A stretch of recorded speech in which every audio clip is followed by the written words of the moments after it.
Do you remember these classic titles? Well, if you're watching this video, you probably have fond memories of at least one of them. Wouldn't it be great if you could push your friends into bottomless pits or hit them with a Koopa shell just one more time? Of course it would!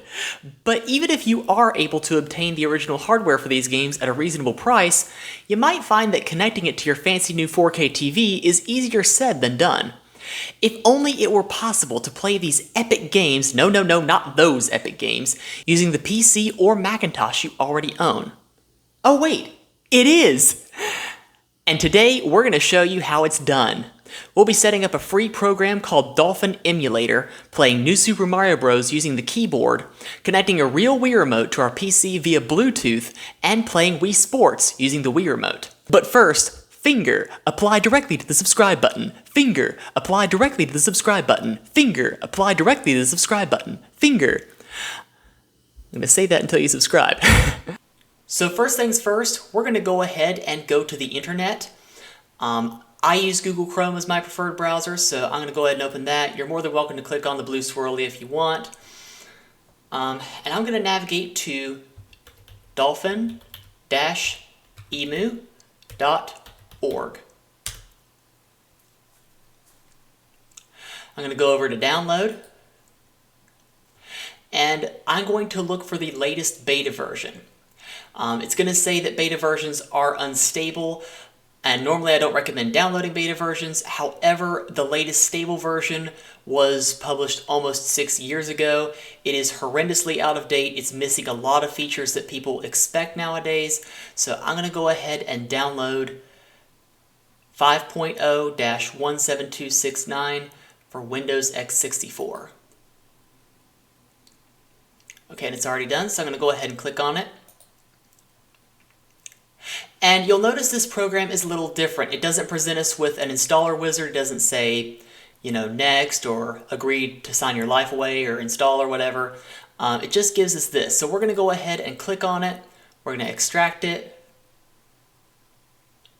I recommend creating a subfolder for it. I have an apps folder in my downloads folder, so and as you can see, I've already extracted it to a folder in the apps folder, so I'm just going to go ahead and cancel all this. And so what I'm going to do now is I'm going to navigate to the file I just extracted. So for me, that's going to be downloads, apps, dolphin dash the version number. And now we're going to open up the Dolphin application. It's over here. Do you authorize Dolphin to... So it's going to ask you if you want to allow usage statistics reporting. I personally don't. You can if you want to. There's no harm. So the biggest thing we're going to want to do right now out of the box is go ahead and set the games directories. So we're going to double click like it says. And in my case, my games are on a separate drive. So I'm going to go to Data, ROMs, GC. That's where my GameCube games are. Double click again. Wrong one. Going to go to Data, ROMs, Wii. That's for my Wii games. And as you can see, I don't have any ROM files for Dolphin right now. I'm not going to go over how to make those in this video. That's for a different video. But for now, we're just going to go ahead and do some out-of-the-box configuration here. So let's start by going to Config.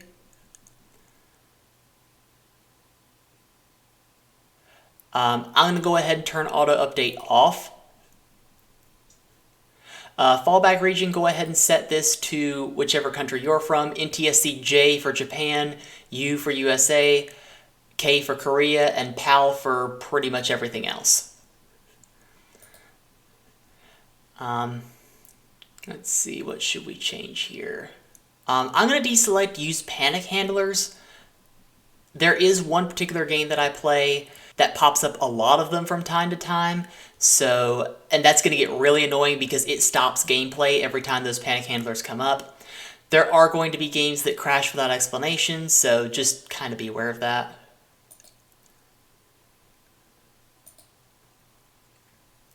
Under paths, make sure all of your game folders are on here for GameCube and Wii games. If not, go ahead and click Add and do the same thing we did before.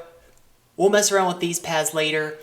We're not going to mess with those right now, but because we're doing a very simple config, but just know that they are there and we might use them in a future video.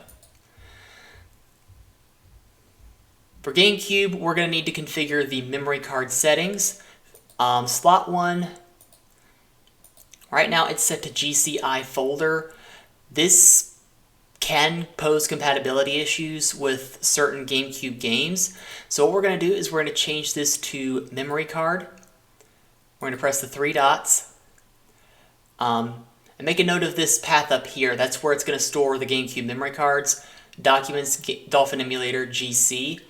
And I'm going to go ahead and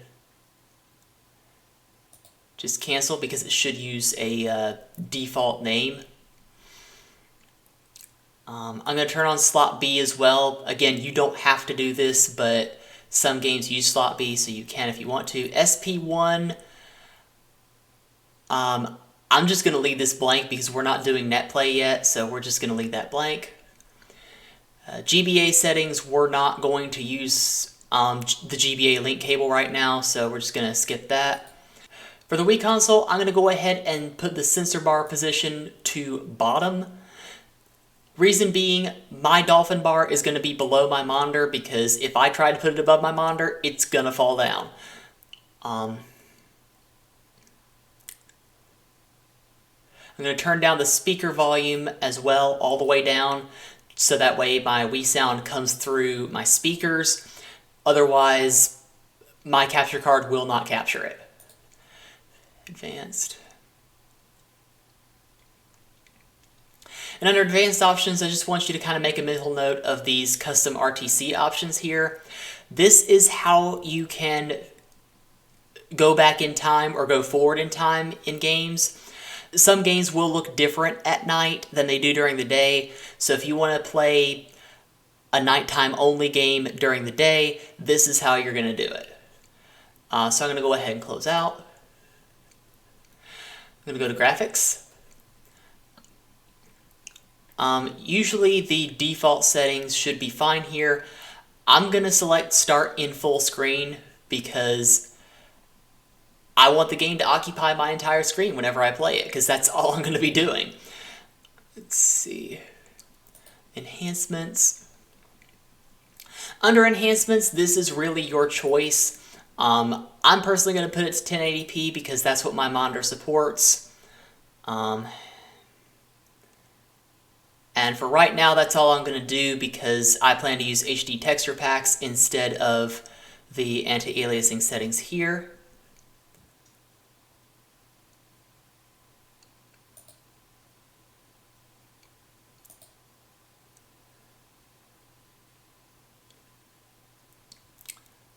Go ahead and close that out. Next thing I'm going to do, this is probably one of the most important pieces, I'm going to hit controllers. Now out of the box, both the emulated Wii Remote and the standard controller are turned on.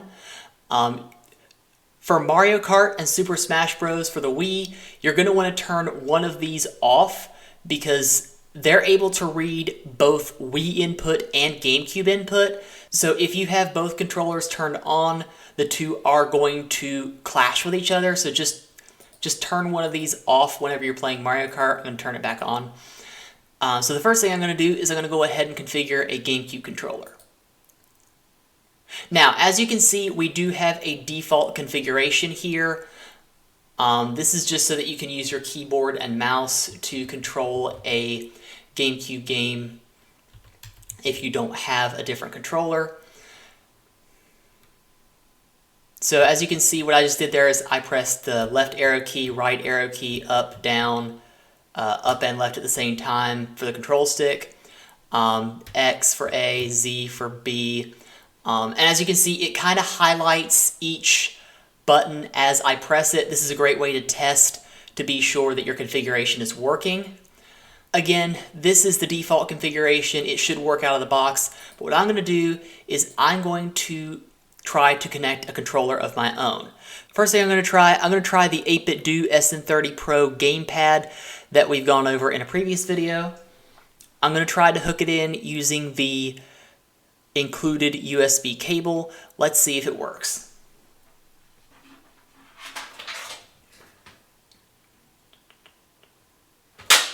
Oopsie daisy.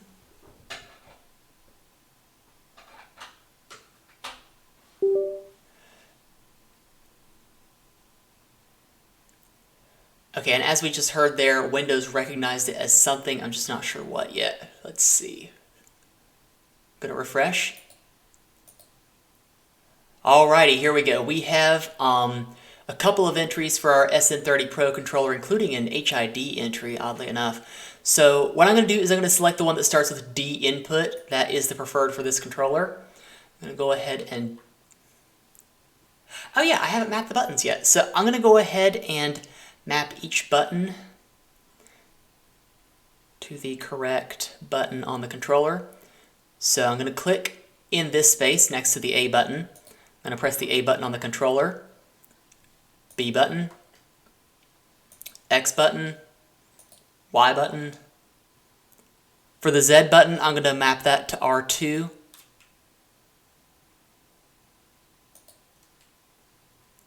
Gotcha. For start, I'm going to say that's going to be our menu button. Thank you. D-pad each direction. Hey, it's a hat. Okay. L1, R1, R1. Oh, because it wasn't. There we go. Yeah, and sometimes these things can be a little tricky, especially since you have to hold the mouse in one hand and the controller in the other, so just be patient with it. It messes everybody up their first time. I'm going to map the C stick to the right stick.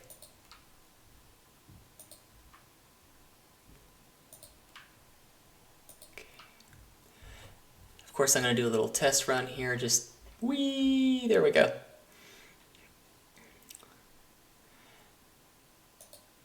Up, down, left, right, and I'm going to do a little test run by spinning the thing all the way around. This is the left stick, by the way. And by the way, the 8BitDo 02 does not have any analog controls for the L and R, so I'm just going to leave these blank. What I'm going to do is I'm going to go ahead and type in a profile name here. I'm going to name it 8-bit, or I'm just going to name it SN30. There we go. I'm going to go ahead and save. And if we look in the drop-down menu here, we're going to see our newly created profile. What we can do is if we want to put this controller as like player 2, 3, or 4, or if we use another controller and we want to plug this one in again, we're going to select that profile. So I'm going to close this out, configure. I'm going to reopen it. I'm going to go ahead and unplug the 8BitDo 02 because we're going to try something else.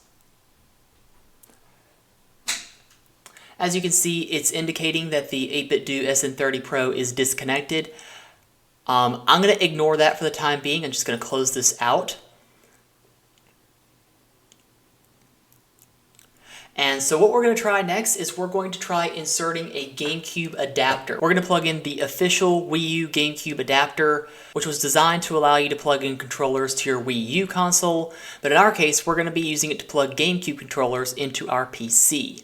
Bear in mind the GameCube controller for Switch will not work because it does not have the original GameCube ports.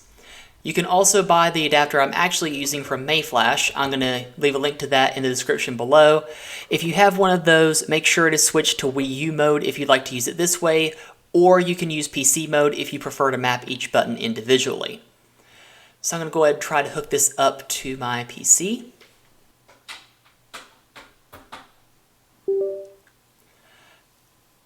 Okay, and as you just heard, as I plugged in the black USB connector, my PC recognized it as something. Let's see if it recognized correctly.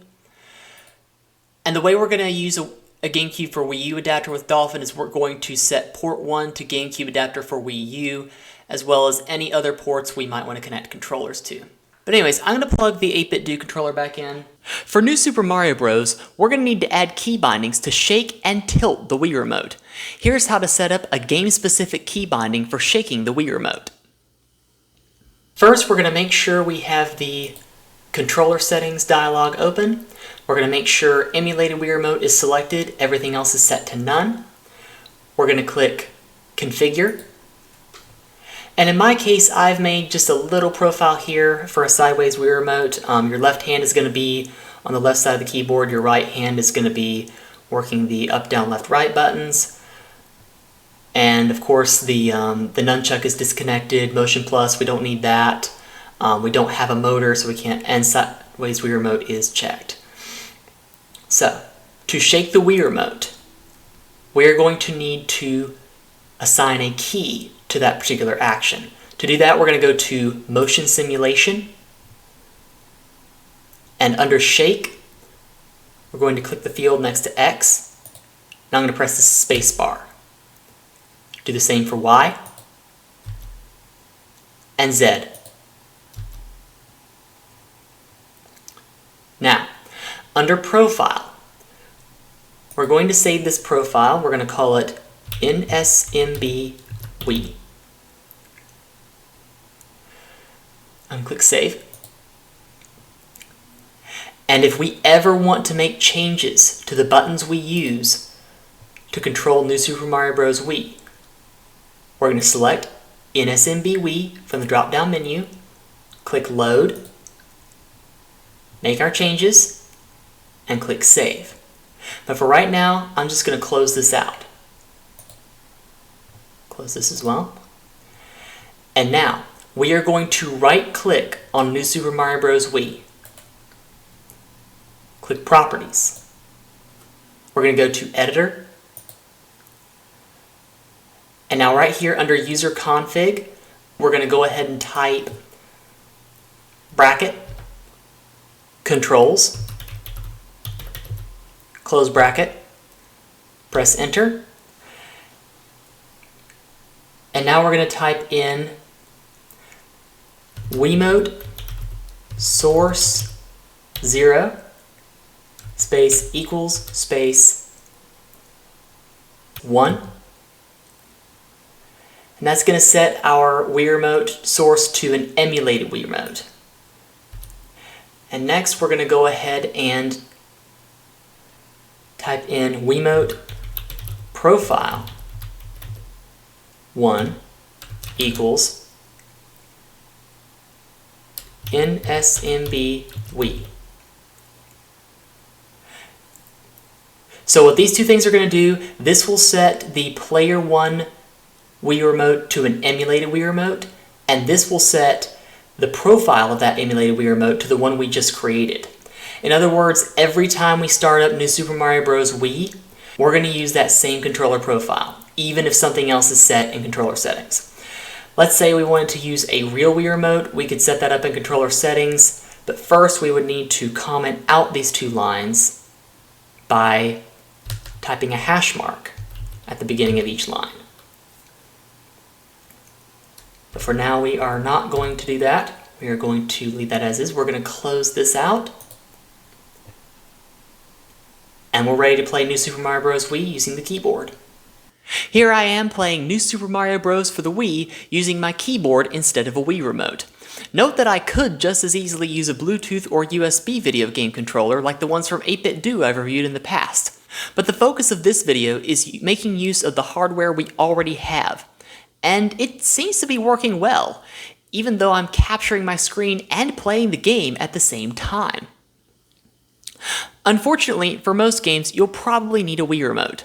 Fortunately, Wii Remotes are a lot easier to find than Wii consoles, because in addition to one remote being included with every console, people often purchase additional remotes to facilitate 2, 3, and even 4-player games. The tricky part is getting it connected to your PC, but don't worry, I'll talk you through it.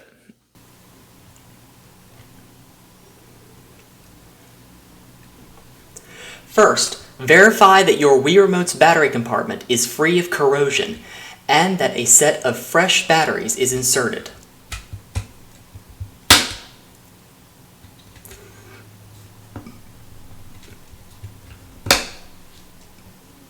Then, on your PC, ensure that Bluetooth is turned on.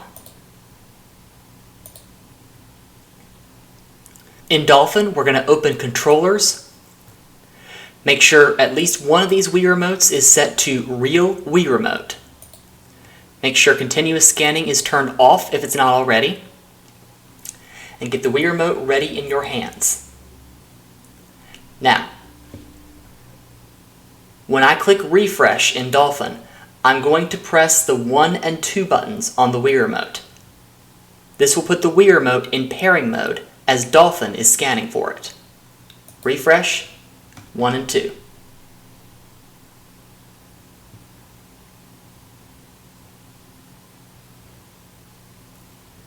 And in some cases, 1 and 2 won't work, so if it doesn't, we're going to try a different button.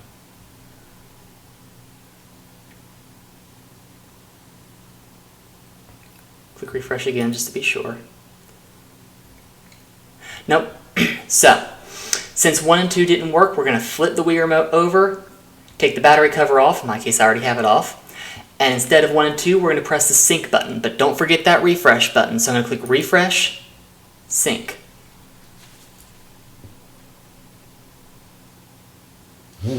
There it is. So the Wii Remote should vibrate and you should see a solid light on the Wii Remote. The position of the light will indicate which player it is. In this case, it's player 1. At this point, we have successfully paired this Wii Remote with Dolphin and we're ready to use it to play a game. For most games, this is all you'll need. Games that require you to point the remote at the TV screen might not work without a sensor bar, but fewer games require this than you might think. I was able to play Wii Sports without using the pointer at all. For games that do require a pointer, there are USB sensor bars available. They're commonly referred to as Dolphin bars. Just make sure you get these from a trustworthy source, and don't ever send your bank statements or credit card statements to a merchant. What is your favorite Wii game? Let us know in the comments down below. Be sure to give this video a like if you enjoyed or found it helpful, and apply your finger directly to the subscribe button. Hopefully that's the last time you'll ever have to hear me say that, because now it's stuck in my head too. See you next time. Bye for now.